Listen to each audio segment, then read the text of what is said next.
All right. Hello, Michelle. Hey there, Congressman. Thank you for joining us. You bet. You look well immunized.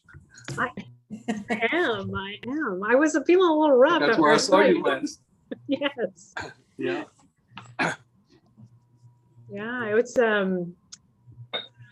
been exciting. It's been a feeling of accomplishment to see. I guess the Biden administration posted yesterday that they had a 4 million shot day.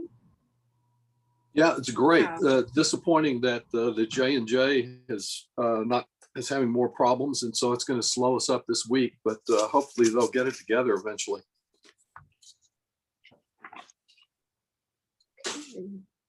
I thought that CODA operation was pretty well done. Yeah, it's amazing, right? They had made me a scribe. I know a couple of our members have been scribes, and it was a challenging.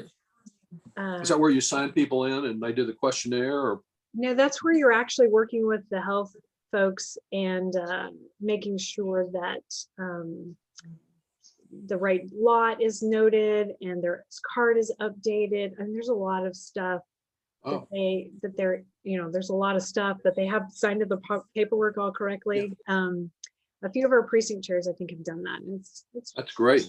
It was well above my my mental capacities for a Sunday afternoon or whenever I was out there Saturday afternoon. I was like, wow, this is work.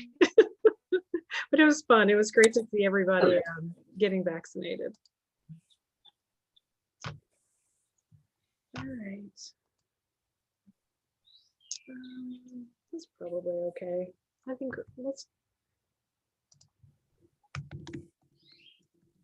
okay. Well, I will go ahead and start the meeting. We'll kick it off. We're just about after 2. There's a few people kind of straggling in, but we will go ahead and get started. We have a full meeting this round. So my name is Michelle Reinhardt. I'm the president of Blue Action Democrats Southwest Austin. Thank you all. Michelle, at least on my screen, not. You're not seeing. I could probably. You can probably just go to speaker view.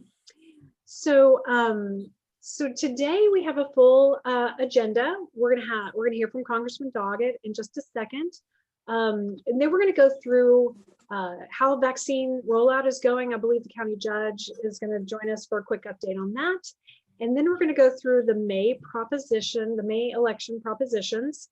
And I will just say that our group is not endorsing. We are efforting providing you the best information we can on the propositions, and we have a little handout for you. So we'll link to that in the chat. Please do keep your comments in the chat respectful of both sides, and to our guest speakers, we would request the same.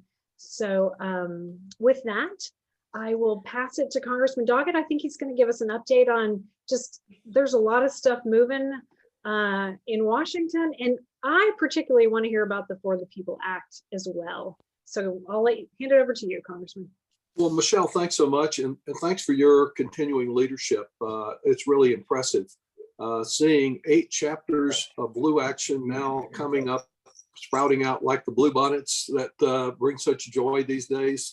And I think we can all be encouraged by reports nationally, like this last Gallup poll that shows the fewest portion of our country identifying as Republicans at any time in the last decade. Still, we know that this is Texas, and we have our troubling experience from last year to know that we face some big challenges. I thought I would just address, you asked about For the People Act. I talked just about that because it is so critical and the implications. I think that, this having a comprehensive federal law to assure voter participation opportunities, remove the barriers to registration, prevent partisan gerrymandering, reducing the role of money, especially dark secret money from elections. It's little wonder that the Republicans view this as an existential threat because they favor throwing out votes instead of turning out votes. And they don't want the accountability that the kind of turnout that we saw last time will happen repeatedly, like in non-presidential years. The Republican voter suppression efforts that we are underway in 43 states, including very much here in Texas, to demonstrate what we need to overcome. The For the People Act, of course, was adopted on pretty much a party line vote in the House. I spoke on the floor about it, as did a number of my colleagues. But I have to say that it is dead in the Senate unless we can see some change in the filibuster rule. Senator Manchin and Kirsten Sinema, Senator Sinema from Arizona. Manchin's got a little more attention, but Kirsten, who I serve with in the House, has been just as strong in defending the filibuster as if they want to just inscribe on the tombstone the death of the For the People Act, which is so vital to us, not only here in Texas, but in assuring the reelection of Reverend Warnock this next time in Georgia. After such a short time, he's up again, and really across the country. Further, if we don't get action on the For the People Act really soon, I think the extremists that Mitch McConnell was so effective in getting on the federal courts in the last 2 years will have a chance to evaluate this. The Republicans will immediately sue, and every day we're closer to the election, the chances increase that they'll find a way to restrict or limit the application of any new law in what is an election that begins in only a few months. You only need to look at what Republican courts did last year, with maybe one exception. Almost every federal ruling out of Texas and the few that were in the Supreme Court, whether to hear or not hear a case, they were all designed in ways that were helpful to Republicans. So I think I certainly applaud what Blue Action has done, what many others have done to oppose the horrible legislation in the Texas legislature. Most recently, I was supporting Jolt with what I thought was a very creative protest where they had mostly young Latinas dropping rose petals into the Capitol Rotunda. We need continued opposition to try to engage more businesses, to recognize how harmful this is to our state, but recognizing that that's an uphill struggle that we fight. I think what we have to be prepared for is that we will be stuck with whatever the Texas legislature eventually passes. I hope they pass nothing, and we will find no remedy in the courts. And that will be especially harmful when it comes to gerrymandering for the state Senate, for the state House, for the State Board of Education, and of course for Congress. Because both of Trump's attempt to stifle the census last year and the pandemic itself, we will not have accurate data until the end of, probably to permit a special session until October. And while the results of Republican gerrymandering will probably not be known until Thanksgiving, what we can be sure of is that we will have no reason to give Thanksgiving about redistricting. As far as I'm concerned, you'll remember that the district that I represented 10 years ago that covered all of South Austin, all of Hayes and Caldwell, and a number of other counties got split into 4 or 5 pieces to create the district that I represent today.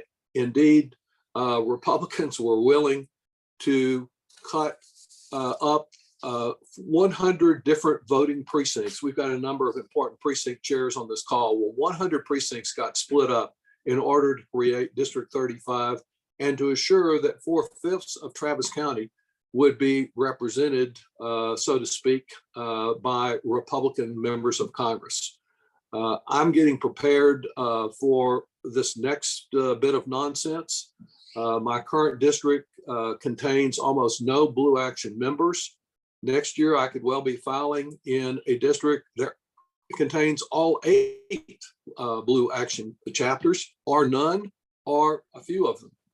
I think we have to learn from our successes and our shortcomings of last year, be prepared for all the barriers that Republicans throw up, and figure out how, working together, we can overcome them. I look forward to partnering with you, asking for your continued support, and ready to serve in the meantime, even though I may not represent all of you. In fact, I hope I represent our shared values, and I'm eager to continue to hear from you about the most important ones to act on in Washington. Michelle, if there is any time, I'm glad to respond to questions. If not, to get those through the chat or through contact our office and try to respond to each of you. I have a question about Manchin. Sure. You probably know him. Is he? I do. Do you think we can sway him to maybe make voting rights an exception to the filibuster rules? Is he movable on this, do you think? I think from what he has said to date, that he's not very movable. I raised this question when I was on the floor getting ready to speak on the For the People Act. Zoe Lofgren, who was elected at the same time that I was to Congress, and as a friend, was the person leading the effort from the House Administration Committee, how in the world we were ever going to get this passed in the Senate. And she assured me that there was a plan, that there's an exception in Senate history, a precedent for considering a bill like this other than by filibuster. I hope that's the case, but almost everything I've heard from both Joe and from Kirsten, who I also serve with, suggests they're unwilling to draw such an exception.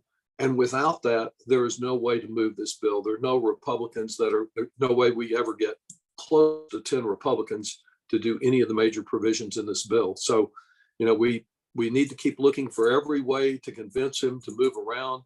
But as I say, also, the closer we get to the election, a victory may be one that does us little good because of Republican judicial interference, saying that it's too late to change the rules of the game in the middle of an election.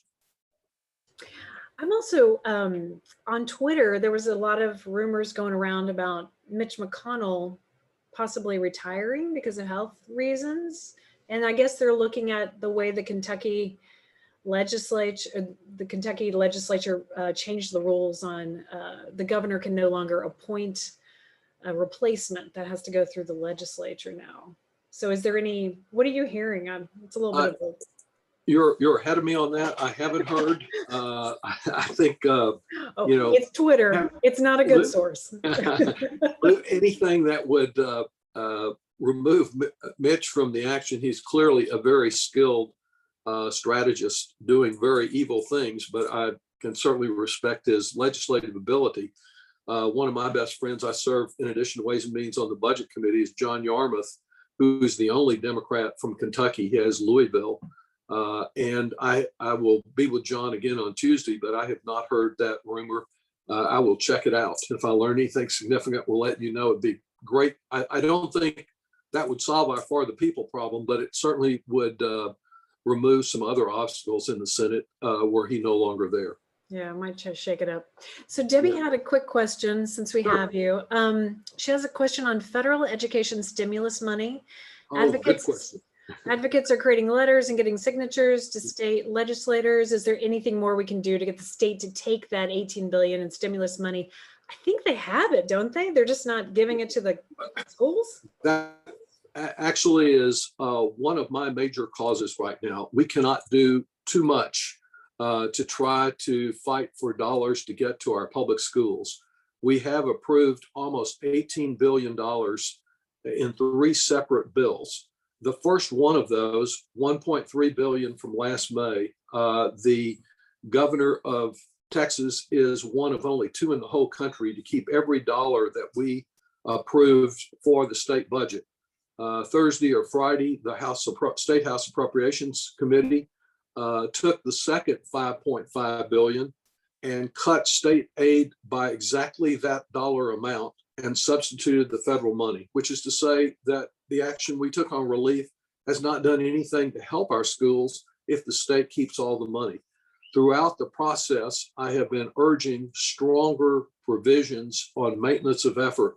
We did get stronger provisions for the last $12 billion. I'll be talking with the Department of Education this week. I've been working with Raise Your Hand, Just Fund It, and other public interest groups. Met recently with TSTA and Education Austin about this. We need to keep pushing back, asking businesses to push back.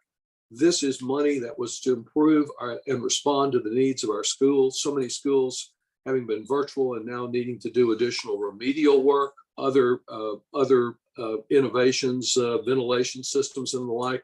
The money was for our schools. Ironically, and there may be a few of your members that remember this, but a decade ago, the same thing happened. I actually, after Rick Perry took some of the money we intended for the schools, I got included in a law we passed and got enacted, a restriction to keep Texas from doing it. And wouldn't you know it, that November, the Republicans retook the House and repealed the law. But Texas has taken money like this before. I'm going to keep pushing in Congress for strong provisions and getting the Department of Education to reject Texas applications. But we need an outcry. I don't think, one specific, I guess, in response to your question, there can be a view that this is just a battle between different bureaucracies on who gets this billion or this million. I think it's a couple $100 million for Austin, for example. What we need is to explain district by district what difference it makes. How would Austin or Del Valle or Hayes Consolidated or Dripping, how would they use the money that is coming here if it's not stolen by Greg Abbott? So this is a really big educational issue, and I hope your members will keep pushing and raising questions and prioritizing. I've also talked a number of times with Donna Howard, who's there on the Appropriations Committee. I think Aaron Zwiener is also, and I know they face a big uphill fight in trying to help our schools. Well, I'd love to bring Judge Brown into this conversation real quick. I know that you guys were at a CODA because I saw you. Yes. But I'd love to kind of know how that's going and your thoughts, Congressman, on what we're going to be seeing kind of in the next month or so. And of course, Judge Brown, you can kind of bring us up to speed on how things are going out there. Well, I'm glad to turn it over to the judge, except I do want to emphasize that I think, once again, it has been our local leaders that have helped to make up for the failures at the state level and at the federal level. And Judge Brown's innovative work in trying to reach out throughout the community, particularly to people that weren't getting their fair share of the vaccine, is really laudable. And I appreciated the tour, and thank you, Judge, for all you're doing on that and other things. I know you're going to talk principally about vaccines. I'll stay on a little longer, though I'm about to do a similar kind of program with the Hayes Democrats. But the dollars that the county will get, we've talked about. I know you all are working on how it will be allocated. That was the big stumbling block to getting this last rescue package. Every single Republican voted against dollars for local governments to take care of problems. We were able to do it anyway. It will help on the vaccine, but I know it will help Travis County in meeting so many of the unmet needs. So thank you, Judge, and thank you, Michelle, very much. Look forward to not getting to other questions, and because the vaccine is so important, I do welcome your members sending me a message, and we'll try to get back on other concerns you may have. Thank you. Thanks, Congressman. Thanks. Yeah, thanks, Congressman. And yeah, we are so lucky to have Congressman Doggett there fighting for us, and the amount of money that he and President Biden have sent our way as part of the Rescue Act is really amazing, and I think presents a lot of kind of once in a lifetime opportunities for investment at the local level. And, you know, at the county, and I know at the city, and Mayor Adler as well, are looking at the most effective ways to use that money to help us respond to some of our crises that we're dealing with. I've got 4 chickens behind me, which are spending their first 7 weeks of life in my office. So that's the red glow of a light that you see behind me. And here's some kids making some noise upstairs, so we may have some visitors. But let me just give a brief update on the vaccine front. So Circuit of the Americas is still up and running. And I think we've given somewhere around 45, maybe 50,000 vaccines at this point. Actually more than that, I think, after this weekend. In combination with the 3 neighboring counties, we are expanding our efforts to more local clinics as well. So we stood one up along with Mayor Wallace and Precinct Chair Dr. Karen Smith last weekend in Manor, that did a great job of getting basically 100% of the people that came through there were the people from zip codes around Manor who have been hardest hit by COVID. And then this weekend, we're working with Del Valle ISD and along with Chief Ken Bailey and Constable George Morales and others are giving out basically 1,200 vaccines, which is one kind of pizza box of the Pfizer vaccine at Del Valle High School to students and families of Del Valle students. And the cool thing about it is there's an entire program that's a kind of a joint effort between Del Valle ISD and Austin Community College. It's like an allied health program that teaches people how to become medical assistants, ER techs, things like that. And so this weekend we have about 70 of those students that are, high school age students that are actually mixing the vaccines under the supervision of Ascension Seton and helping give it out in those 3 places. So we have now, I would say, officially reached the point where, at least with the Pfizer vaccine, they're giving us about as much as we can handle on the local level, and which is a good place to be. And it is just revealing that the challenge is what I've thought it would be all along, which is staffing. And so we're working as hard as we can to get the staffing from Ascension Seton, staffing from these local efforts from the high school, from Karen Smith's clinic to others, Dr. Jared Hockaday as well. Anyone basically who will work with us to set up a clinic that can provide staffing, we will make sure they get the vaccines. And so that's kind of what we're working on right now. I think we're all hoping that the Johnson & Johnson vaccine comes in greater numbers, because that effectively will double the capacity of not only what we're doing with this Travis County collaborative effort, but also what our partners at APH are doing, and everyone. So I think having just one shot instead of having to 4 weeks later or 3 weeks later cut your capacity in half to give the second shot, having that one shot will be absolutely amazing. There are still, however, COVID is still here and it is still spreading. And I heard yesterday about some friends that were involved with athletics at a high school in Austin, where it sounds like they had about 23 people catch COVID from some combination of either athletics or eating in a restaurant together. So it is very much still a risk. And although the vaccine rate is going up, we're not anywhere near 80%. So we still have to, as unpleasurable as it is, have to keep wearing masks, have to keep conscious about social distancing, and have to keep reminding people about that. I'm really happy to report that because of Judge Laura Livingston agreed with our position that, and Dr. Escott's position and the mayor's position, that masks are still required in Travis County and Austin. So basically, businesses still have to require people to wear masks in Travis County and Austin. And I think that that's absolutely necessary for us to kind of get through this next several months until we get 80% of our population vaccinated. But with that, I'll pause. Michelle, see if you had any specific questions or if anybody has any feedback. Yeah, well, I would love, since you brought in the city and the mask, I would like to bring in the mayor. Mayor, you're here.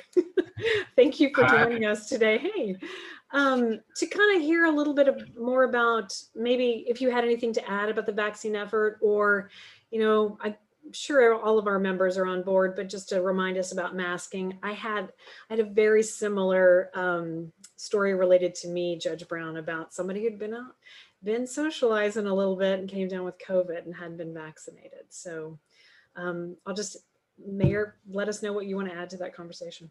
Sure, I'll jump into that and hope I get a comment on a couple of stuff at the legislature and in town later. But it's been just a real pleasure here to be working with Judge Brown, with Andy. The coordination between Travis County and the city, I think, is better than any city-county combination in the state. And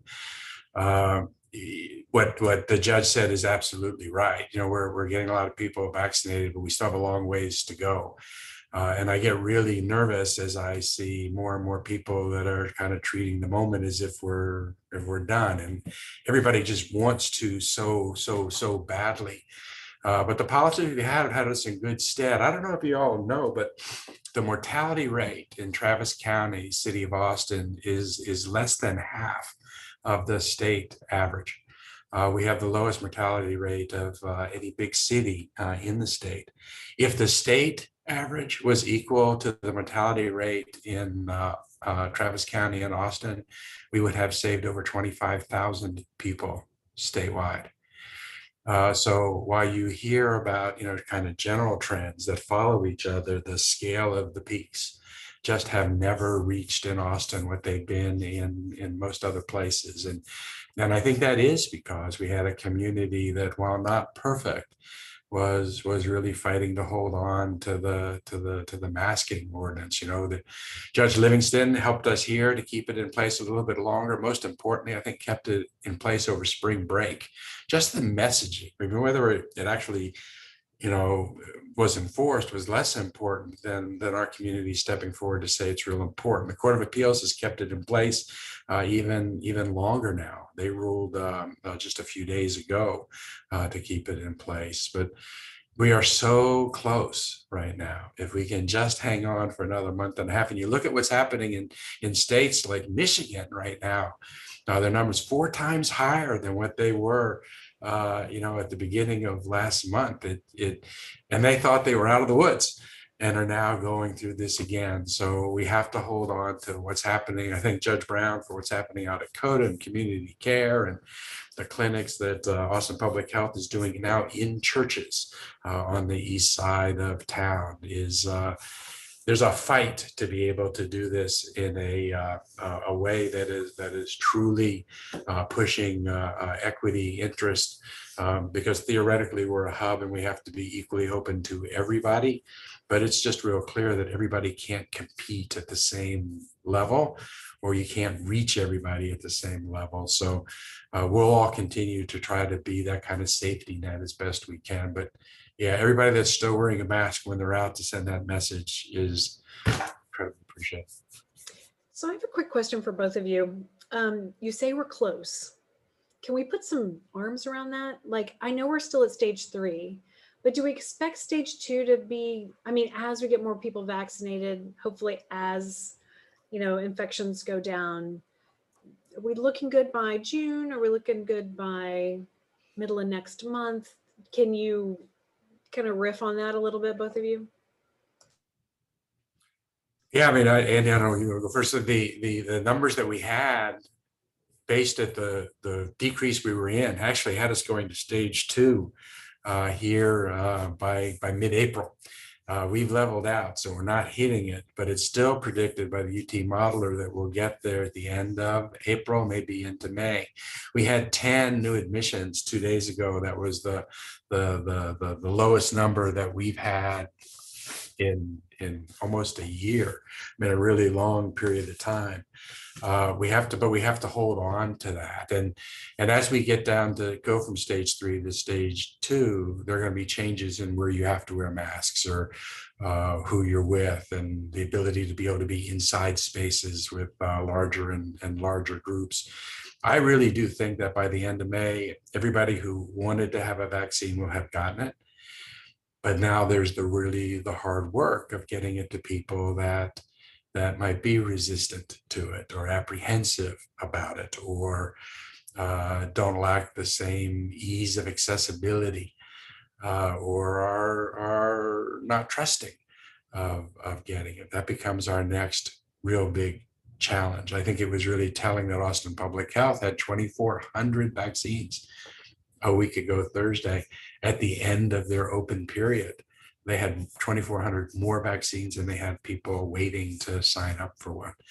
Of course, we just moved the barriers and we moved the unit, but there's still lots of people that need it. But I think that by the end of May, everyone who wants to have it will have a chance to get it. And I think that over the course of the summer, we should be moving back to something that is much more normal in terms of experience, assuming that we don't have another surge and that the variants don't plant and take hold. Yeah, I generally agree with that timeline. And I think the challenge is just getting as many vaccines out as quickly as possible and not letting up on that. And I think that, the risk of variants, this is all, to me at least, very new. And what will happen if some really bad variant comes through before we get to 80%? And so, I think based on our progress, I don't know at what point we get to 80%. I don't think it would be quite by the end of May, but I agree with the mayor that we'll get through most of the people who want one affirmatively. And then the challenge is going to be all of us who've gotten vaccines, hopefully at that point, encouraging others to do so. Because until everything I've heard is until we're at that, 75, 80%, where it's a little bit risky still, frankly, of another uptick. Okay. Well, Judge Brown, thank you. I'll give you final thoughts if you have anything else you want to share with us. No, thank you very much. And I want to echo Congressman Doggett's sentiments about how impressive it is, everything that you and everyone at Blue Action Democrats has done to build and to organize, and look forward to working with y'all in this upcoming election cycle and in between. And if anybody does want to volunteer at CODA or in related efforts, I'll put the thing in the chat, but it's centraltxvax.org, centraltxvaccs.org. That tells you a little bit about where to get vaccines, but also to volunteer, because everything at CODA still does. We have some staffing, but a lot of that still depends on volunteers. So thank you, Michelle. And it's super fun. It's super fun to volunteer. Even my husband enjoyed it. Y'all, he does not volunteer. Awesome. He came home, he was like, that was fun. So there you go. No, it's a wonderful experience seeing people who have been cooped up for a year, not seeing, their grandkids getting that vaccine. That's something I'll never forget. That's awesome. All right. Thank you. So I want to pivot with the mayor here for a second to kind of the meat of our meeting. And that is going to be, sorry, let me move forward here. Boop, boop. The May election. So we got the May election coming up. Here's your early vote dates. Your deadline to vote by mail is coming up. Election day's on a Saturday. It might be kind of throwing us all, but just letting you know, these are your dates. Take a quick picture. I'll send this out as a reminder. I did take a look at the early vote locations. Looks like Austin Oaks Church is our southwest location for early voting during this time. So I want to talk a little, while we have the mayor here, I want to talk a little bit about any of those propositions, Mayor, that you want to talk about. And again, I would just tell everybody that we are not endorsing. We're not an endorsing club. Some Blue Action clubs are. We are not. We are just trying to put forth information for you guys to make a decision. I have a little bit of a cheat sheet that I made that I will drop into the chat as well, so you guys can look at the language around those. I know Prop B, Mayor, has gotten a lot of attention. Do you want to speak to that first? Sure, let me go ahead and speak to that. I'm kind of hesitant to speak to any of the others because people think they're about me, and since I will be out of office before any of those other things take place, it's not about me, but I'm afraid to confuse that. But yeah, I would like to talk just for a second about Prop B and about homelessness. To be clear, the only thing that is in Prop B, and you can see it by reading the ballot language, is it adds a criminal penalty for somebody who is experiencing homelessness and camping. It doesn't provide any housing, it doesn't provide any services, it doesn't provide anything. The only thing that the proposition does is add a criminal penalty. And we know that doesn't work. But we also know, as we know, it's a failed policy. Back in 2016 and thereabouts, we had written like 18,000 tickets. And as you might imagine, very few of those people actually show up in court the following Thursday to pay the fine, which means bench warrants are issued, and then they have a criminal record, and we're trying to get them into housing or to an apartment 6 months later becomes that much more difficult. At the same time, I recognize that certainly, and especially I think exacerbated because of COVID, we're not doing the job of managing shared public spaces that we need to do. And I think that a lot of people in our community wish there was a choice other than voting for a policy they know that doesn't work, or just abiding by the status quo. And there is, and there's a work that's being done. I see other people on the call here that are participating. We finally have, I think, the agreement of some of the stakeholders that we've never had before on a way to move forward that can actually lay out a plan to get to equilibrium with benchmarks along the way, with ways to measure that progress and to do something about the getting people out of the camps that we see and into housing. And that's the way that we need to go. This is a proposition that's supported 90-10 among Republicans. And it's being pushed by and then the campaign run by Republican operatives that don't live in Texas. And it's not too dissimilar to other kinds of efforts that we've seen around the country and other places. Even still, I've looked at the poll results, and this is going to be really close, really close. And it's really close, I think, because there's still a lot of progressive Democrats that are looking at this and saying, I don't really want to vote yes on Prop B, but I really don't like what it is that I see.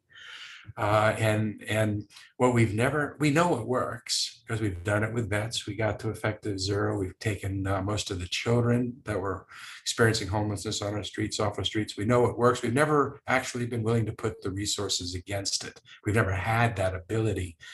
And I think that right now, with the dollars that are coming from the federal government, and in my conversations with Judge Brown and other county commission members, I think that there's a chance for us to actually take a significant part of that and put it to this challenge and actually meet the challenge once and for all. And I'm excited at that prospect. We have a lot of philanthropists and foundations in the community that have said, when you have that plan and you have that alignment and you have the ability to make that kind of investment, then we'll come in too.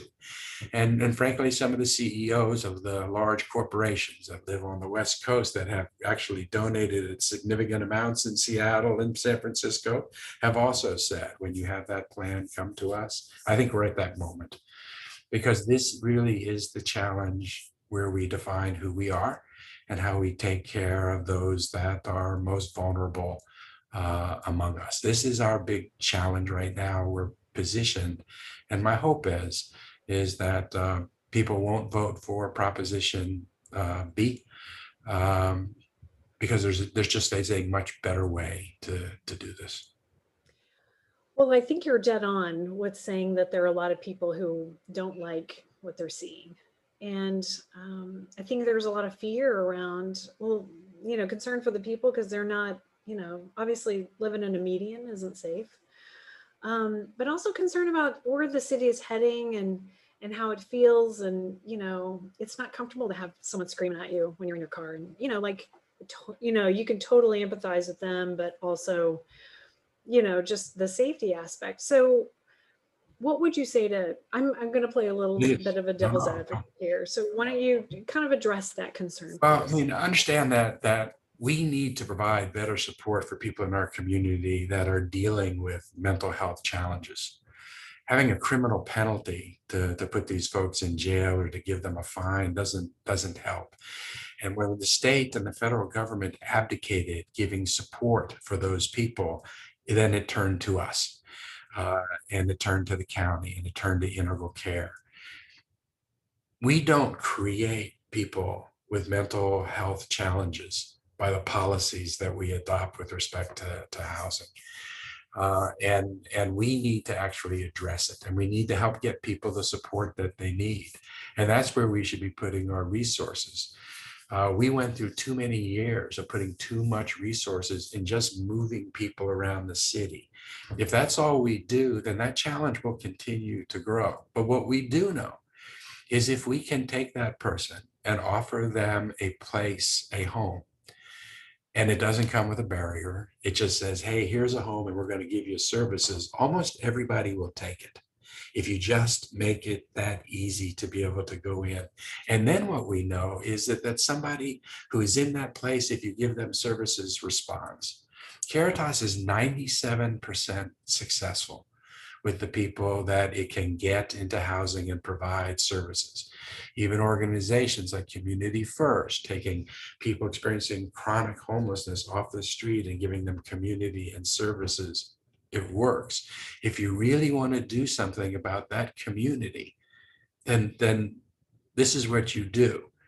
But the thought that our solution is just to round up these folks and create camps at the perimeter of our city and dump them there is not going to help. And it just takes the challenge we have and moves it down the road.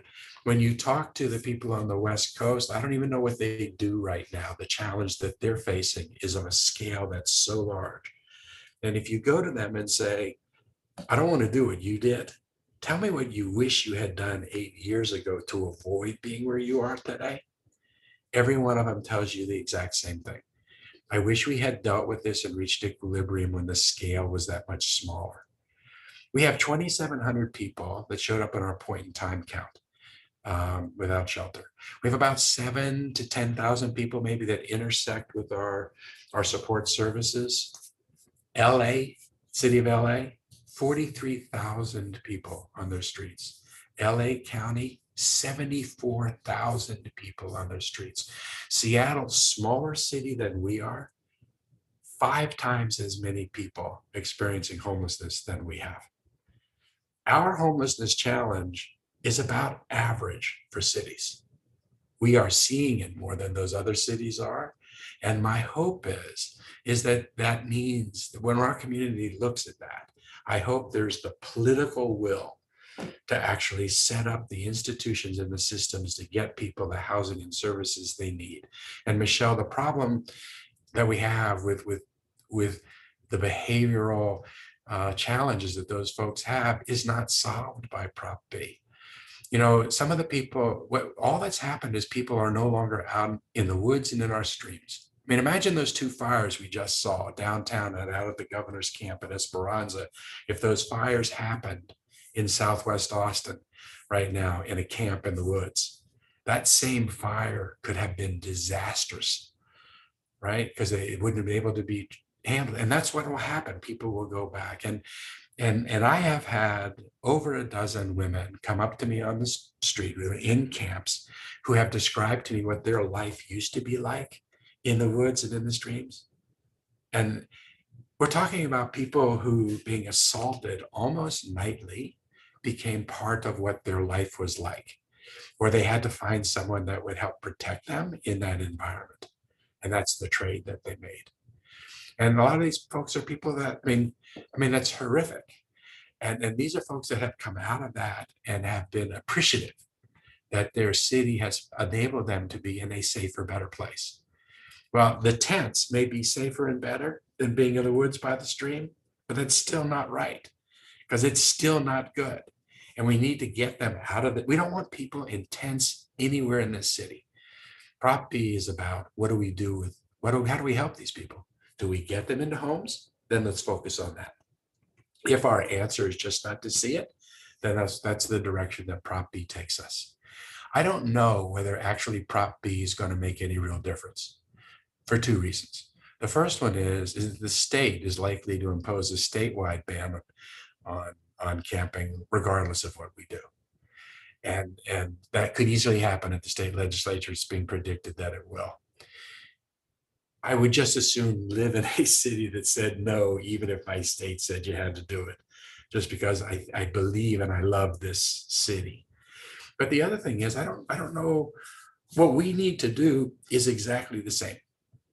Whether Proposition B passes or doesn't, whether the state imposes a ban or not, what we have to do is exactly the same. We need to step up as a community and say, we're not going to ignore this or hide this. We're going to house people and we're going to reach equilibrium. And once you reach equilibrium, then it becomes something that you can much more easily sustain, but we have to catch up. I'd like to bring Chris Harris in to the conversation on Prop B. So I know that in the chat, a lot of folks are asking for solutions. Chris, do you have anything to add to that conversation about why this vote is so critical to move to that, I guess, solutions stage? Sure. Well, I think an important thing to recognize is that there has been a lot of progress made on this issue in the last couple of years, though it has been obviously set back by the challenges presented by the recession and the pandemic. The city and the county went for a good period without adding any shelter space. And there's been 4 hotels purchased. This year, 150 units have been purchased. Another 170 units are scheduled to come online in the fall. This is all because of the pressure associated with actually seeing the problem. And that's a big problem with Prop B. And I think It's exactly what the United Nations Convention on Human Rights said when they came and studied extreme poverty in America. They said that the level of homelessness in our country was not justifiable, and it was created because of the desire to see the solution as law enforcement rather than housing, job training, mental health, and these other things. And so if we return to the solution of law enforcement, we'll continue to hide this problem, and we'll see any political will to actually address it to go away. And that's what we can't have. And that's why it's so important to really be focused on how can we get housing. Now, I think the mayor brought up a couple of important points about solutions. One is that this summit is ongoing. And yes, and I think, what's really unique about this is it includes not only, folks like myself and in the advocacy community and the direct service community, all the service providers, it also has people like the Downtown Austin Alliance and the Chamber come to the table looking for, actually creating the plan with real dollars to back it up. And then we've had this, $450 roughly $1 million now come into the city and county through the COVID relief funds from the federal government. And I think there's an opportunity now, and I'll put my advocacy hat on and say, right now, the county commissioners are really looking at how they're going to spend those dollars. So please call your county commissioners, tell them if housing and homelessness, behavioral health issues, these are the issues that are most important to you, please be letting them know right now, because they're making those decisions about where that about $250 million that's going to the county is going to go. So these are the solutions. The other big thing is just, we had a surplus of low-income housing in this country before Reagan came into office. He basically defunded HUD and stopped supporting local government with federal dollars.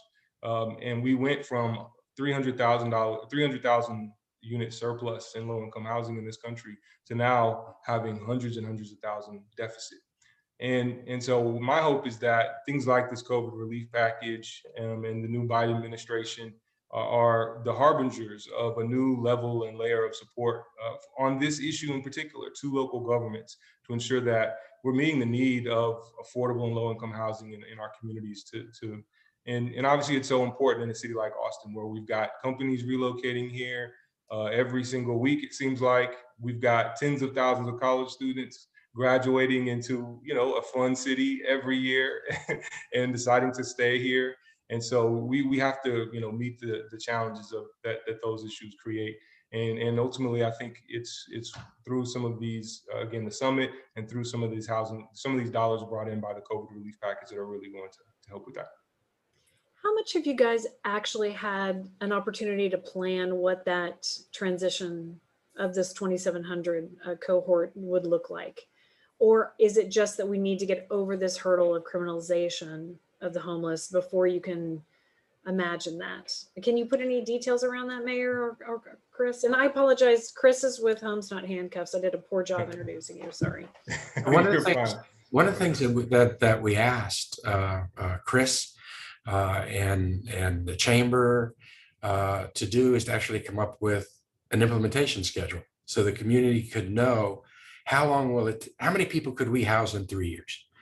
What would be the goal if we actually pushed ourselves, but realistic? How many people could we house in 3 years? And that's just not housing, that's housing and services. And then if we do that, how many years is it before we reach equilibrium?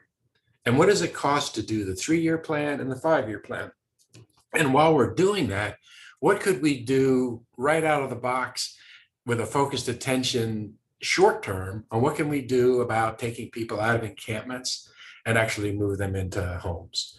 And that plan, both with dollar amounts, with the time frame, with benchmarks along the way to measure success, is what the summit's going to be bringing to the community this week. And I'm really anxious to see that. Carol asks the question beyond that, what kind of is that housing? Is it temporary? Do people go into it and move out it? And the answer is that there are all kinds of different people experiencing homelessness. Most of them don't have mental health behaviors or drug substance abuse issues. Most people who experience experiencing homelessness are the result of perfect storms. You know, they were in a relationship, they had a family, they had a medical bill they couldn't pay. That created tension between them and their spouse because now they couldn't afford to pay that. And then they lost their car because they couldn't make the car payment because they were trying to make the medical payment because the bill collectors kept calling. When they lost their car, the stress just became huge on the marriage, and the spouse and the children went one way, and this other person was alone, and then they lost their job. They lost their job, they lost their apartment, they're on the street.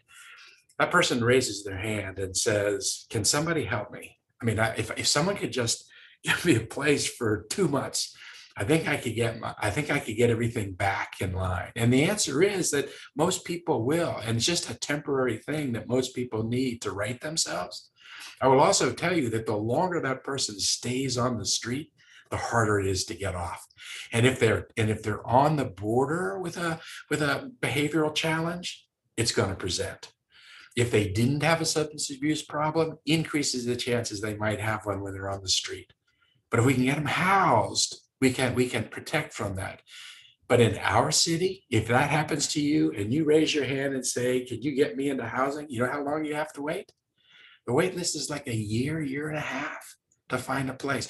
We are creating a lot of the challenge that we're having to deal with.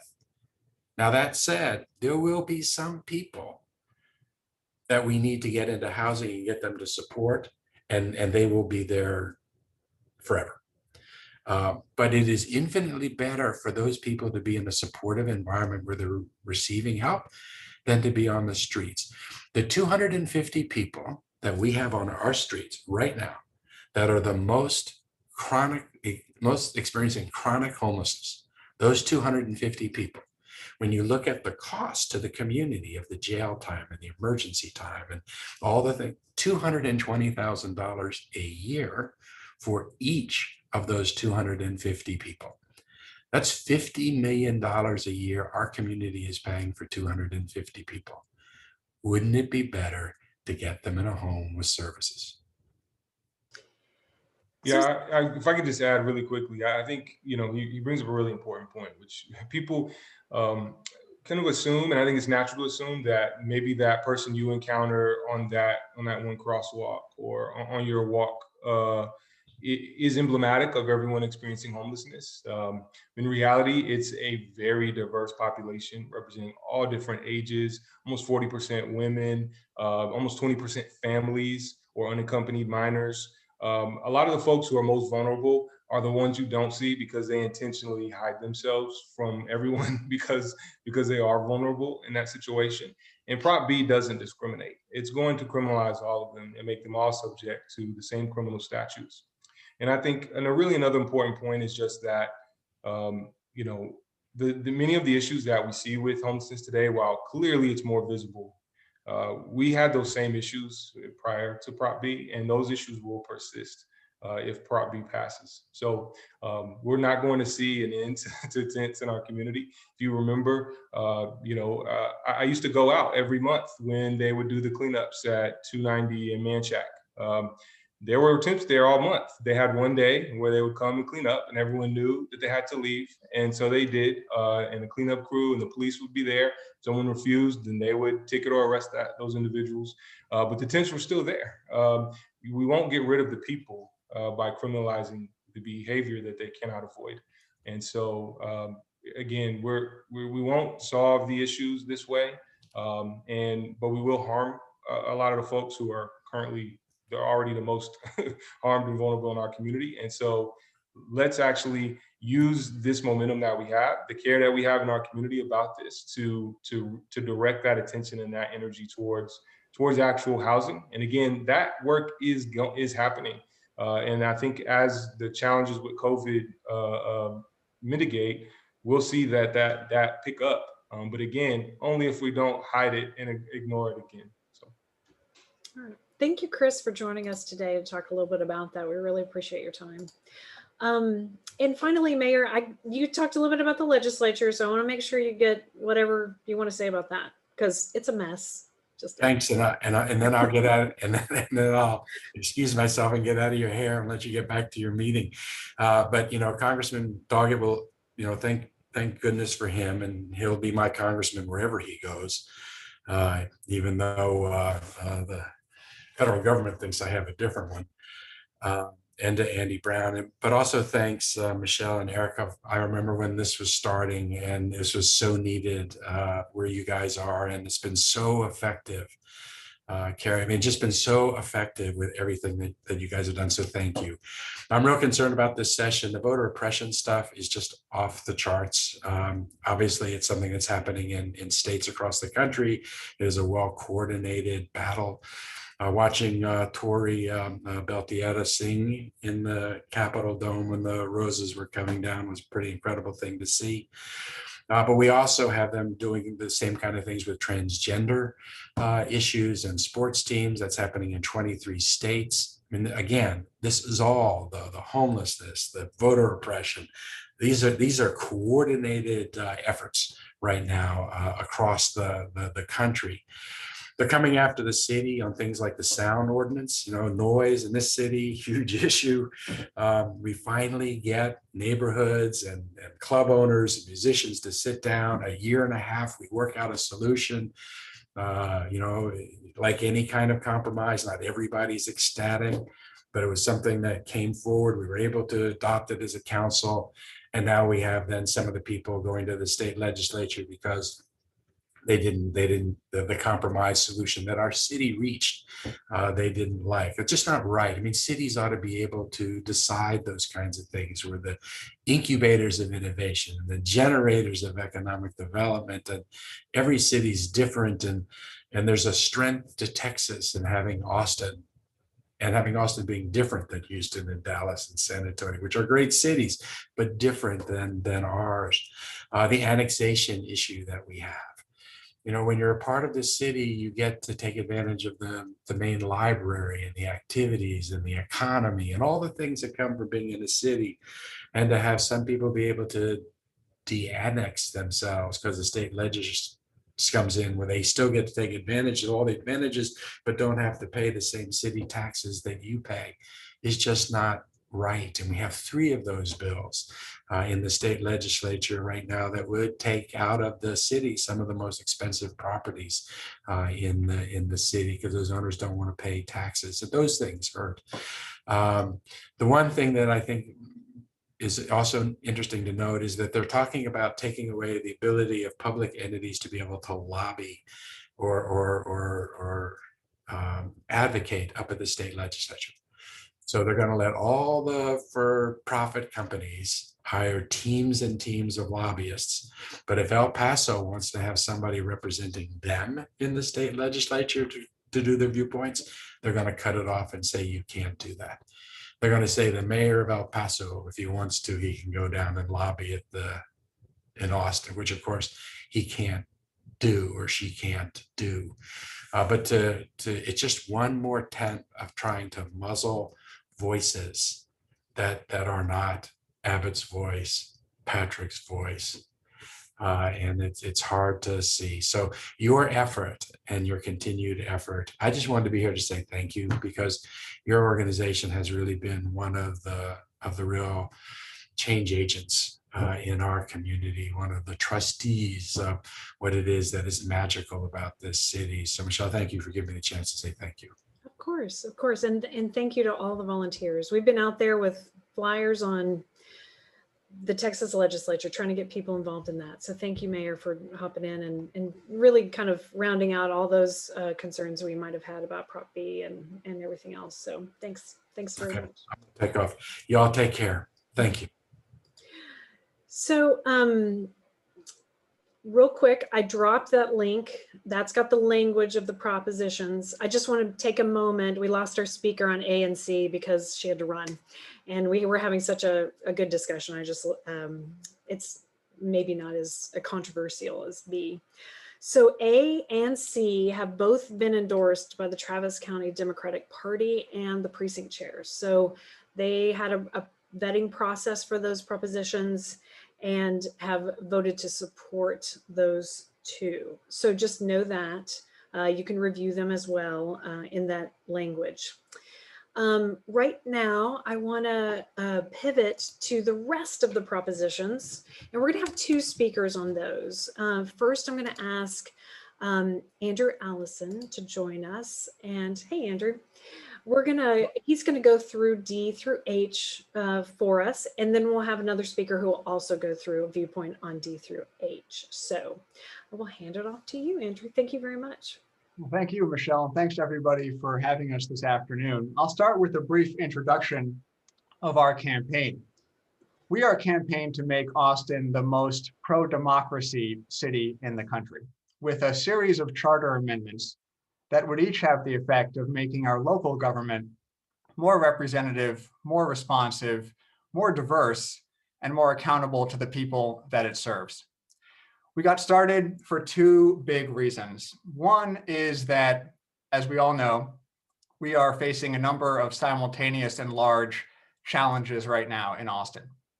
And we believe that we are only going to be able to address those challenges comprehensively and equitably if we have democratic structures where everybody is represented, everybody's ballot counts, and everybody's voice is heard. And the other reason that we got started is, as we've been talking about earlier in this meeting, we are in a new era of voter suppression in this country, with new barriers to the right to vote going up all the time. And there are things, though, that cities can do to push back. We can do everything in our power to increase voter turnout, increase representation, and if we do that, we not only improve our own city governance, we can inspire other cities across Texas to do the same thing. We are an urban state. And when we do that, we can change the landscape for statewide elections and national elections as well. There are 5 propositions on the ballot that our group, Austinites for Progressive Reform, is responsible for, Props D through H. And I'll talk about each one and spend a little more time on Prop F, which has gotten a fair amount of attention. But each one has a few things in common. They, first of all, are all tested and proven. They have been implemented elsewhere, and there is data and research to show why they would be great ideas to bring to Austin. They've also all been particularly proven to increase voter turnout and representation in the electorate. For example, Proposition D would move our mayor's elections from midterm years to presidential years. In presidential years, the electorate is much larger and much more diverse. As an example of that, in just the last 15 years, our presidential year electorate has been 20 points higher in turnout than our midterm year electorate. That's more than 100,000 voters participating in presidential elections in Austin than in midterms. And those voters are by and large more diverse than the midterm electorate. So we believe that our highest elected official, the mayor, should be chosen by our city's largest and most diverse electorate. So that's Prop D. Prop E would allow Austin to begin to use ranked choice voting for city elections. And that means we would no longer need to have our low turnout and expensive runoff elections that we always have every December. We could choose the winner, supported by our majority of voters, with the large turnout in November, and be done with it. Proposition G would add a geographic council district to Austin to bring us to 11 council members. And that's because we're growing quickly. And if we do nothing, then by 2030, all the districts would have 30% more people than they do today. And that means less of a voice for neighborhoods, communities, grassroots voices. So Prop G would add another member of the council.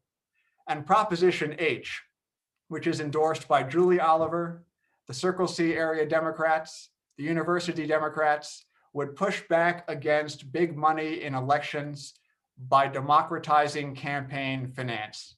It would provide a $25 voucher to every voter in the city that they could donate to the candidate of their choice. And this program has been proven to increase the number and the diversity of donors, candidates, and voters. It would allow us to do something about the big money in our elections and bring more viewpoints to the table. And finally, Proposition F, which would let voters and not politicians choose the person who leads our city government. We are one of the few large cities in the country where an unelected city manager still leads our city. And that means drafting the budget, overseeing the police force, overseeing transportation and planning, and so many of the city services that we rely on. Instead, we could have a system that puts voters in charge with a structure that's very familiar to all of us. Two co-equal branches. One, a legislative branch, the council. Two, an executive branch, the mayor. Both of them independent of each other with separation of powers. No branch more superior than the other. Checks and balances between the two. And critically, democratic accountability for both branches. And that is the key difference between the system that we have and the system that we could have. Voters would be choosing the person who leads our city. Now, opponents have argued, and I think we'll hear some of these arguments in a moment, that the veto power that would be one of those checks and balances is somehow disqualifying of the whole proposal. But the fact is that the veto could be overridden by a simple 2/3 vote of our council. So the council would remain the final say on all legislation and the budget. And every big city in the country that has this system has a veto power, and the council takes 2/3 votes all the time, every Thursday. The other argument that opponents have levied against this proposal is that it would somehow concentrate power in the hands of one person. But this power exists today in the hands of one person. We have a chief executive, they are the city manager, and they are unelected. So the question is not about creating new powers. It's about who wields the power that already exists. Should it be somebody who is unelected or somebody who we get to choose? And then finally, we should listen to all of the other arguments that opponents might make about this proposal, because at the end of the day, we believe they all boil down to Austin voters cannot be trusted to choose the person who leads our city. And we don't believe that. We believe that Prop F puts more power in the hands of voters, and especially now when our democracy is under attack in so many different areas, that's a very, very good thing. I want to mention that we are a group that is supported by more than 100 local leaders from around our city. And you can see their names on our website at austinprogress.org. People like Carrie Collier-Brown, people like Nelson Linder, the president of the Austin NAACP, people like Martha Cotera, who has been a leader in our Latino community, both here and across the country for decades. And they've all come together to do this campaign, to push these 5 ballot initiatives, these charter amendments, to show that Austin can lead in democracy reform, to do something about all of the suppression that we're seeing in our state and in our country, and to start a movement of cities where most Texans live and most Americans live, to push back against these encroachments on our right to vote. So I really appreciate the time in this meeting that you all have given us and our group to explain these propositions. And I would be happy to answer any questions that you all have. Thanks very much. Thanks, Andrew.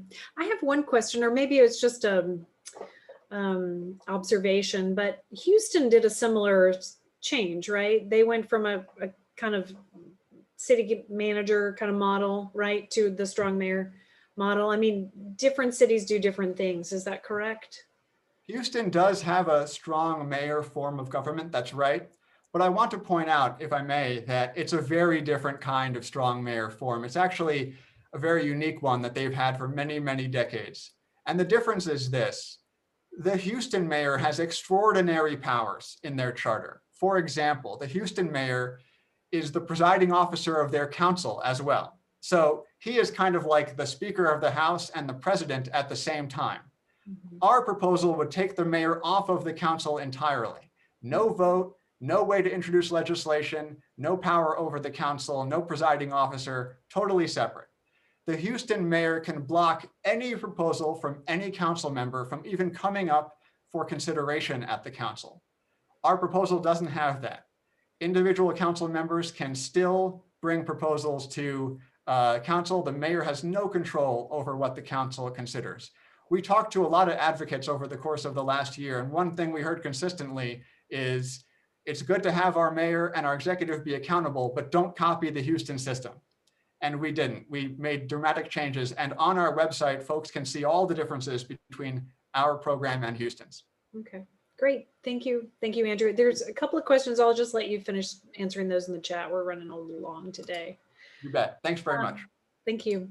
So next up is going to be Jeremy Hendricks, and he is going to introduce himself. Since I'm doing a terrible job of introducing people today, I apologize. And Jeremy, just to match time, you have about 8 minutes to kind of run through the proposals. Absolutely. I appreciate the invitation today. And I'll start off with saying I'm with By the People. ATX was the coalition that formed to oppose this. We are really focused on Prop F. I think a lot of the different clubs have kind of landed in different places on the other four, but I'm going to focus mostly on Prop F today because we really feel like that's the really bad idea that we have on the ballot amongst these. And so again, thank you for the invitation. We are here to oppose Prop F. And I also want to thank APR for being here today. I've gotten to speak a lot of times with Andrew, and so it's good to see you again today. My name is Jeremy Hendricks, and I am Vice President of the Liberal Austin Democrats. And we voted in a landslide several weeks ago to oppose Prop F, along with the Austin Environmental Democrats, South Austin Democrats, Stonewall Democrats, Circle C Democrats, North by Northwest Democrats, and Tejano Democrats. And the By the People Coalition, it's a coalition of over 20 labor unions, which includes the Central Labor Council, environmental groups, civil rights, and social justice leaders, and really other true progressives that fight in this community every day for progressive change to say vote no on Prop F. And we're one of several groups that have formed from very diverse backgrounds and points of view to oppose this, because when an idea is this bad, people come out of the woodwork to oppose it. And there really are a lot of diverse groups. I just want to name a few of them today. So Austin Neighborhood Council and affiliated associations, the Real Estate Council of Austin, Central Texas Interfaith, Save Our Springs, the Sierra Club, Clean Water Action Texas, the Labor Council I already mentioned, the Central Texas Building Trades, and as I said, a lot of Democratic clubs. And so I would encourage you to check out our websites. So ours, By the People, ATX, and I posted that in the chat. There's also another group called Austin for All People that lists hundreds and hundreds of folks in our community that are opposing Prop F. And I also want to mention that folks on City Council are opposing Prop F, like Ann Kitchen, who I got a chance to speak with yesterday at another meeting, Leslie Poole, Pio Renteria, Vanessa Fuentes, Natasha Harper Madison, Greg Kazar, Kathy Tovo, and Allison Alter, because they all know it's going to create a lopsided system that removes power from our district council and representational government. And if you really trust your city council member, I encourage you to go talk to them. So if it's Ann Kitchen or someone else or Paige, go talk to them and ask them what they think about this, because we've all joined together to defeat strong mayor because it's undemocratic and it's dangerous for Austin. I was also proud to wake up this morning, and I'm sure Andrew wasn't happy about it, but the Austin American Statesman strongly came out against Prop F for all the reasons we've been talking about over the last couple of months. And I also posted that link in the chat. Now, in my day job, I work for LIUNA, which is a labor union that represents construction and service workers, mostly people of color and immigrants. And we've all joined together every day to fight for justice, equity, and a safer and more secure workplace. And we are proud to say that our 10-1 council has made great strides in all these areas. And so we trust our first responders who have come out against this, our teachers, our city workers, and so many more who all agree now is not the time during a pandemic to make radical sweeping changes to our city government and allow this drastic consolidation of power. And I know you probably all heard this speech one way or another because we're all involved in so many things. So I really just want to mention 4 main reasons that all these diverse groups are opposing strong mayor. It obviously will consolidate power and a strong mayor and give them the sole veto power over laws passed by a majority of the city council. That's a problem, and that's something unique. Andrew talked about how there's unique systems in different city. This is pretty unique, and it is a bad idea.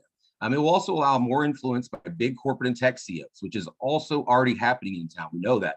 Folks like Elon Musk are pouring into town. Yes, they're bringing jobs, but they're also trying to create a government in their own image that they want, and it allows undue influence. It will also put more power in the hands of the mayor, which will undermine people of color by diminishing the voices of our city council representatives. and folks who represent really diverse communities across the city. And somebody mentioned in the chat, we'll also create a political patronage system. And I also posted, or will post a study, it came out time and again, that under strong mayor systems where you can hire and fire department heads, it's proven to lead to reduced services and more corruption. And that's why AFSCME, the folks who represent our city workers, was the first to oppose this plan. And I, again, trust those folks who work every day to make this city what we want it to be. And instead of passing new laws and regulations by consensus, like we do now with 10-1, this new form of government will give the mayor the power of veto to any measure passed by city council. And so it overturns the will of the majority. And there is absolutely nothing that requires the mayor to enact council actions, even if they do not pass, or even if they do pass something by his supermajority. And Andrew will tell you, well, yeah, the city manager can pocket veto things now. But the thing is, the city council, if we go lobby them and they think the city manager is not doing a good job, they can fire that professional person. And if that's the idea that we are trying, or if that's the problem we're trying to solve here, then I think this is the wrong solution. We should all be lobbying our city council members to replace our city manager. And unfortunately, putting more power in the hands of the mayor is again going to undermine the voices of color. And that's why every person of color on city council is opposing Prop F. And that is also what the Austin American-Statesman said, basically word for word this morning in their article. And we believe, we hope you do too, that our government should represent the experience of all citizens, not just one person. And we need to maintain and encourage transparency, accountability, continuity of governance, and stability of city services now more than ever. During a pandemic, after the ice storms, this is not the time for this drastic sweeping consolidation of power. And I am proud of the city council leading the way, not just in Texas, but across the South on so many progressive issues. And I know we all have our pet projects, but whether it's clean water, fighting air pollution, advocating for more parks, public transportation, living wages, equal rights, criminal justice reform, and I could go on. These are all areas our community has made advancements and great strides in since the adoption of 10-1. And simply put, Prop F is going to derail this progress. And so our coalition is growing every day because people realize this is a veiled attempt to consolidate power. And unfortunately, as I said again, it silences communities of color and essential workers during a pandemic. And it is nothing more than a Trojan horse that we cannot let inside City Hall. So I hope you'll join me. I know you guys aren't endorsing, but I will hope as individuals you'll sign the petition and join hundreds and hundreds of other folks who are coming out against this. And the last thing I'll mention, I know as far as addressing the other props APR put forward, some of them are great ideas. Ranked choice voting, yes, it's a statement, but not currently legal in Texas. But again, I'm voting for it. Adding another district, the statesman also came out against that because there's no need to add another district if strong mayor fails. And if you look at the polling that the Monitor pointed out the other day, it says 70% of Austinites are against this. And so if you've listened to Andrew's speech over the last few months, obviously in the beginning, it was all about strong mayor. I think they even realized that's going down the tubes. And so they're really, these other ideas, there's some good ideas here. Democracy dollars, I think, is a great idea. I wish it was more like the Seattle program that included folks that are immigrants and folks that have been in prison that aren't allowed to vote right now so that they can still have some influence on our government as citizens of our city. Moving the election, I think, is a fine idea. But if the reason that the Austin Central Labor Council came out against all of these is we see the other propositions as political subterfuge, they're just window dressing to try to get through this Trojan horse that is strong mayor. So again, I hope you'll join me. I'm happy to answer questions. And again, thank you to you guys for the opportunity to come speak today. And thanks for Andrew for being civically engaged and bringing this idea and bringing everyone together to come out against this. So thank you very much. All right, thank you very much. Appreciate your time today. Okay, so that wraps up the propositions that are before us. Let's just go back and double check that we remember when we get to vote.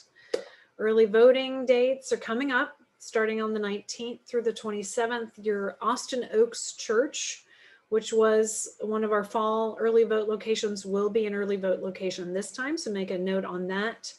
Your deadline to apply to vote by mail is coming up soon, so please, if you intend to do that and you do not have an annual application, if you have an annual application, then you will get it. Election day is Saturday, May 1st. The other thing that I'll just let you know is that you can go and pull down your sample ballot.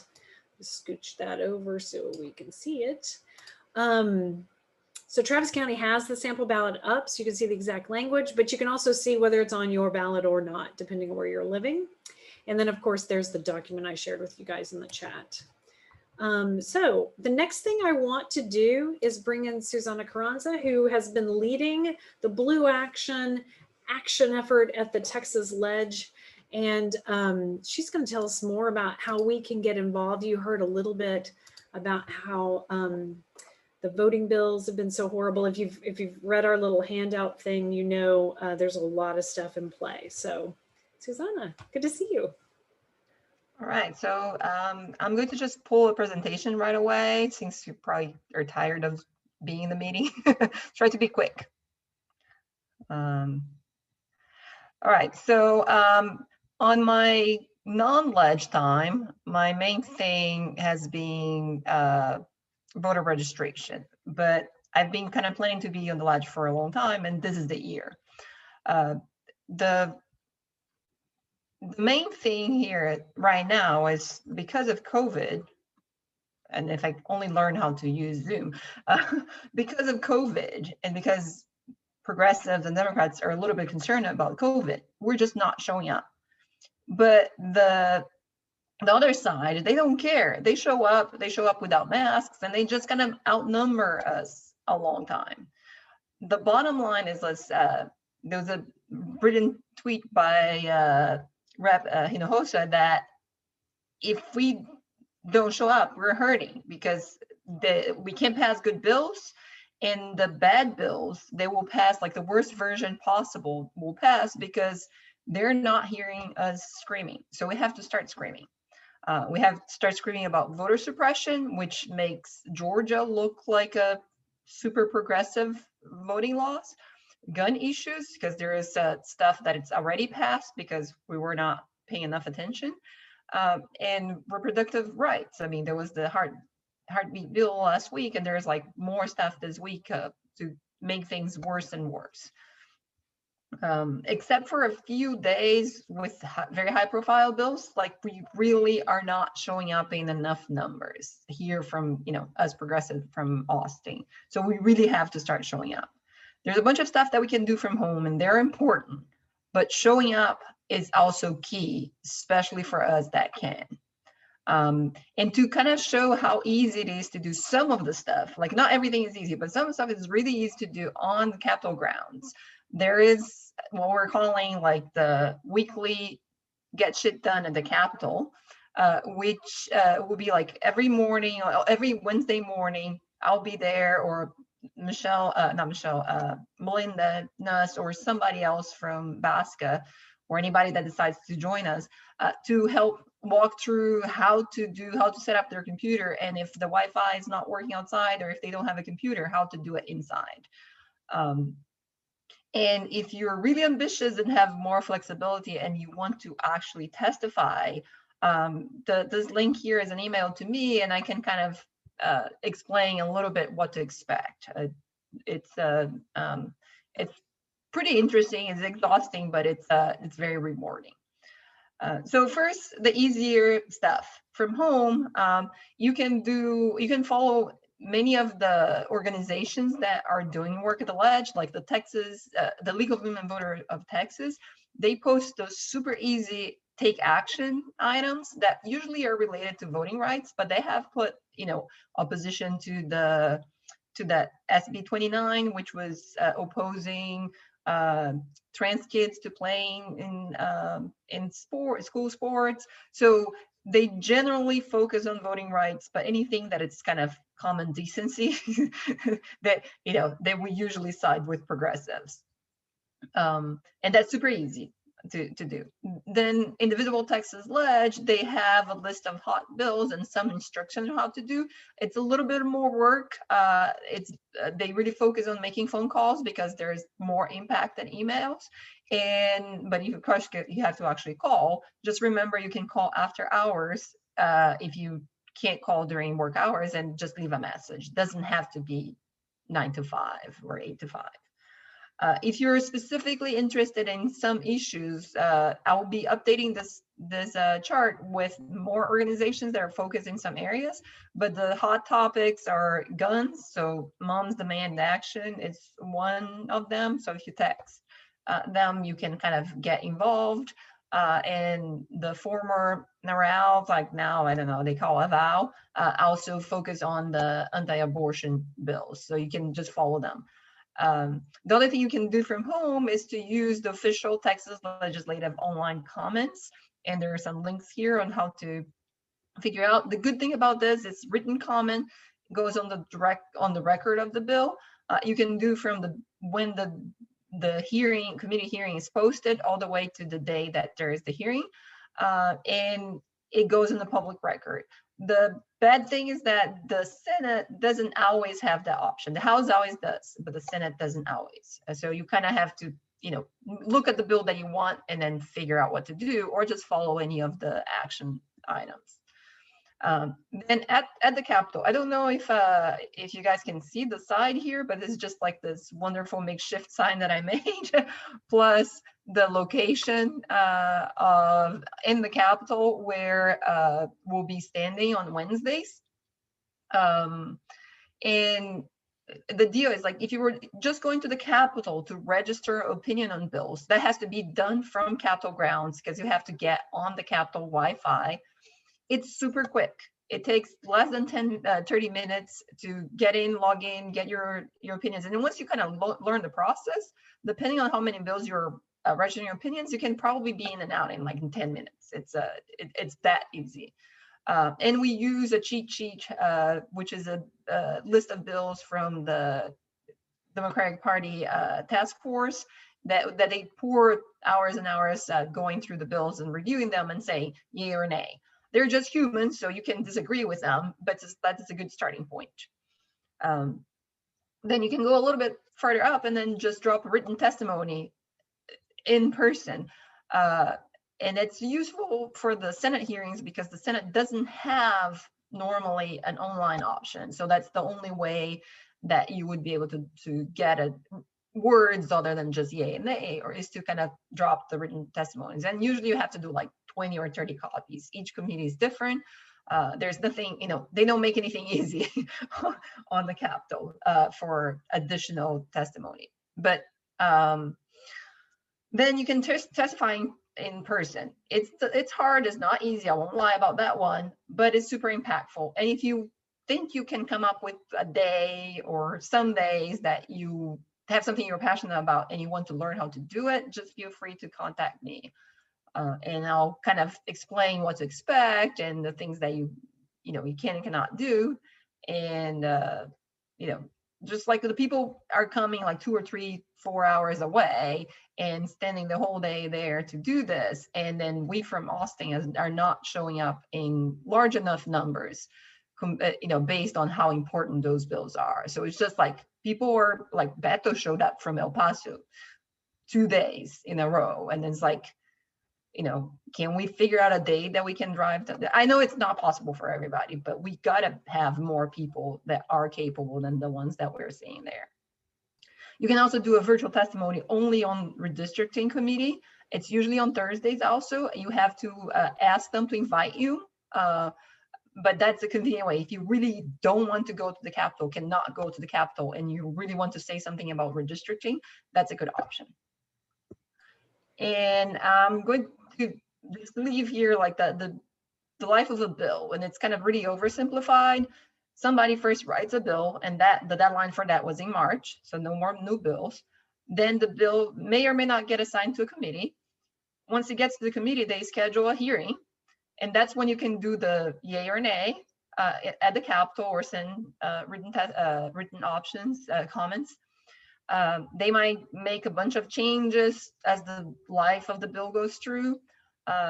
Then they vote on the bill, and if it passes out of committee, then it goes into full chamber. But then the calendars committee, it still has to put on the schedule of the full House or full Senate, and that's still a chance to kill it by harassing the calendar committee folks. And then once in the full chamber, then you really have to start contacting your own rep to oppose or be for the bill. And then once it gets through one house, it kind of has to go back to the originating house, and it kind of like the main Congress. You get one house, get the other house, and the bills kind of have to end up matching the contents. And that's as quickly as I could talk about that. There is actually a link to a video on how to do. I figure it was better that if people want to see it, they can see on their own, or just better show up on Wednesday morning and see me or Melinda. And any questions? I don't know if there's time for questions, but that's.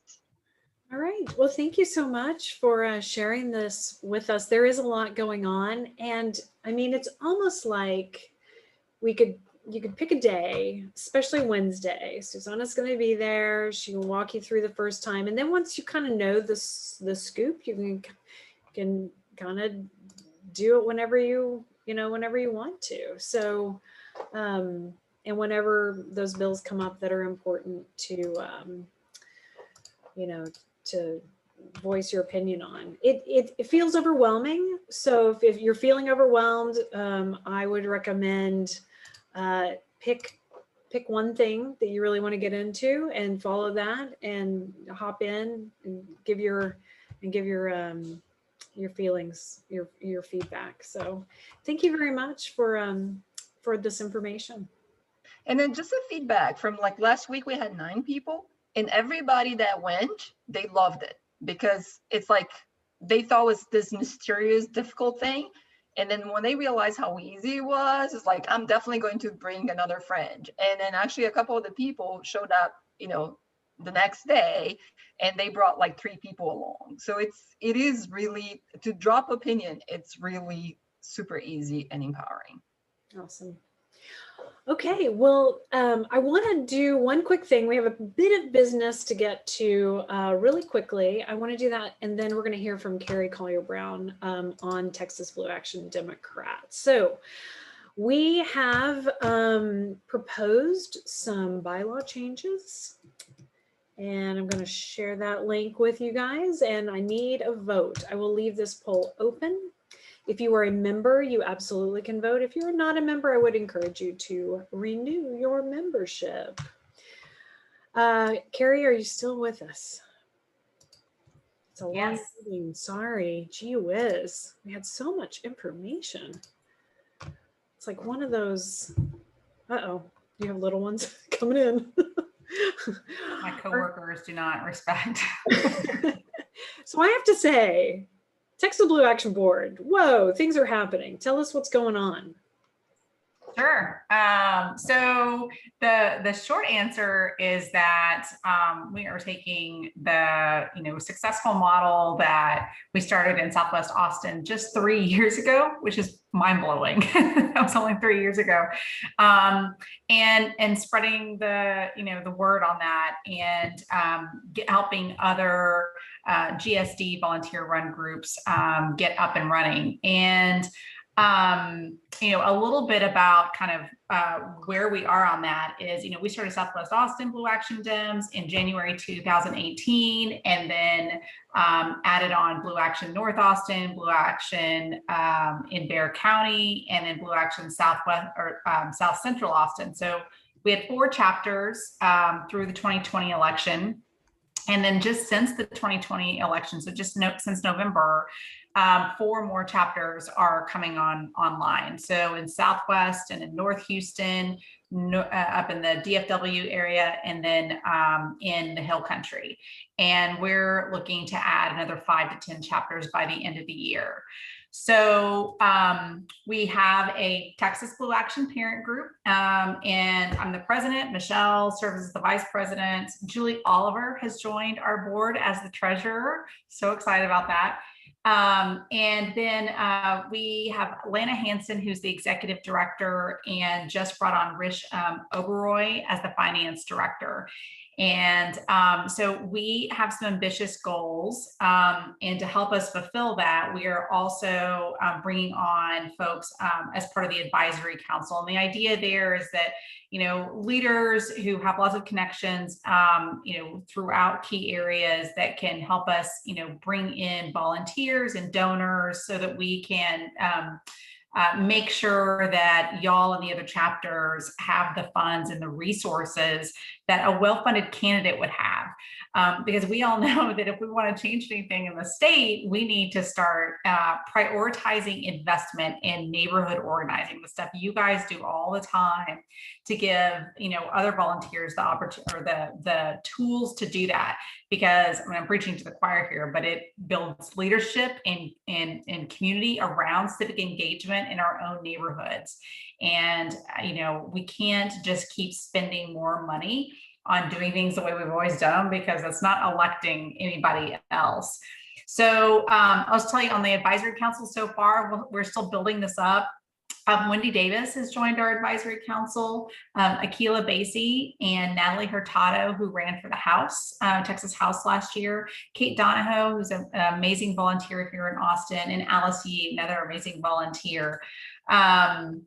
We have some upcoming events, and we'll make sure that we share those with you. I think we're aiming to have a virtual event, maybe late summer, and then fingers crossed, everybody get your vaccines, that we can have an some in-person events safely in the early fall. So if anybody is interested in, donating to the Texas Blue Action, that goes to support, that infrastructure that helps all of the chapters. So I want to make sure that everybody is up to date on their local membership dues, and that you support your local chapter first. Because we want, the idea of it was that you raise the money that help and that it stays completely local. So the Texas Blue Action is just in addition to that, to be able to give support. So each chapter is not having to work so hard. We don't want to burn you guys out. So I dropped a link in there. If anybody's interested in throwing in a few bucks, or if you know anyone who would be interested in investing and supporting the Blue Action mission across the state, feel free to share that. And let me drop in my email. If anybody has any questions, feel free to reach out to me. And I'll do Lana's as well. So thanks. I think one of the really exciting things is that we're at the state level, the investment is going to be into the tools. You said this a bit more, but really actually running this like a campaign, having staff like a campaign, and scaling statewide. So if you, we've done a fantastic job because of our awesome volunteers in Southwest Austin. Thank you for starting it, Carrie. It's been a really. You were at the table with me. We were sitting around Cindy's table. We came up with this. So many people have helped us achieve that, and I think that there are those opportunities in those other suburban districts, and the organization is. We thought all those millions of dollars that were coming into Texas, we're gonna make that change, make that grassroots happen, and it did not happen. So. Yeah. We're going to make it happen because GSD, so I would encourage folks, if you want to see this seedling that you've been so much a part of grow, then do hit that link that Carrie, but give me your $25 first, but then give Carrie $25. Yeah, because Michelle, you're so right. That if you look at I wish I need to have this chart when I do these talks, but the amount of money that came in just like the last 3 or 4 weeks of the campaign last year was crazy amounts of money, but there's not a lot you can really do with that except just, spend more money on ads on TV that are driving everybody nuts. But if they spent a fraction of that starting right now to start building that that volunteer infrastructure, then whoever the candidates are, and we won't know who those nominees are for another year, already have that base load from which to then launch their campaigns. So this is how we elected and then reelected Vicki Goodwin down here. And that's how we're going to flip seats in those other areas. That last minute money just is not, it's like lighting it on fire.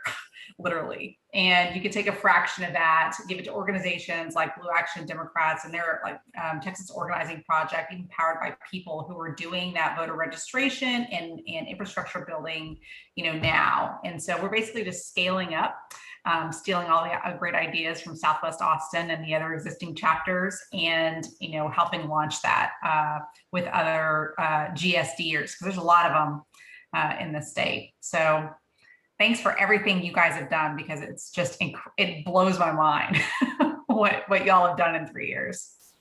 Well, thank you. Thanks, Carrie. I appreciate that update. We have one other quick update from Britt Garner. She's going to tell us about her money and remind us about how we become a member. Hi, everybody. Just going to give you a super quick update on our March numbers. We raised $975. That was 100% membership money. We spent $2,700, primarily on two things: printing those cards that you all did the block walking about the Texas legislative session on, and then also on hats. So we have a whole bunch of brand new trucker hats, $25. It's getting hot. Y'all need a hat. So we will get that link up as soon as possible. And we will also be making a push later on this month on membership. Again, we switched to a calendar year membership model this year. So if you haven't yet joined in 2021, you are not officially a member. So we will get that information out to you. Also, the conversation Carrie and Michelle were just having about seeding funds now is so critical. We're going to be in the primary at the beginning of March. Nobody's really going to be thinking about, democracy until January. And we need those funds now so that we can start planning our activity and know how much in the budget we have for materials, signs, tacos for you guys, because I hope we're together again. Oh my gosh, right? Right. Thank you. Yeah, I mean, I would say that we're going to do a push on redistricting in the fall. We're going to need funds for that. And we're going to be rolling by January of 2022, y'all. It's going to happen. I mean, it's coming for us. And those elections are really important. We've got to do more. So help us now by becoming a member, and that helps us know what we can do in the future. Okay, awesome. I'm going to end the poll so you guys can see. We had 23 voters. So we're going to change those bylaws. So part of that is expanding the board. So we're looking for people who want to step into board positions. Several board members are staying, but we need a new crop. That is what keeps us fresh, flexible, creative, moving forward, is we need new voices and people willing to step up. So if you are willing and interested in taking a bigger role, maybe not a board position, but maybe a special project or something, go ahead and email us, blueactiondems@gmail.com. I'll put it in here. It's in our website. So ping us there. We're going to be forming a nomination committee this week that will work on getting the new board in place, and we'll have elections this summer. So we'll transition earlier because we want to be ready to roll by January. We don't want to be transitioning in January. Next meeting is May 3rd, really fast. It's going to come up quick. Thank goodness we already have a speaker. We are going to be hearing about climate change and specifically important things that we can do. And Mike Collier has agreed to join us. So we're going to be hearing from him again. It'll be good to see him. Yeah, awesome. So renew your membership, and we'll see you May 3rd. Any other? May 2nd? May 2nd, Sunday. Is that the 2nd? I don't know. It's like time is so challenging right now. I just know because election is Saturday the 1st. Thank you. Yes, May 2nd, not the 3rd, the 2nd. I'm really having a challenge with dates. But anyway, we'll see you then. We'll send you an email. You know your help from us. So thanks, everybody. Thanks for being here. Appreciate it. Good to see everybody's faces. Everybody get your vaccine. Maybe we can see each other in person this summer. Okay, bye.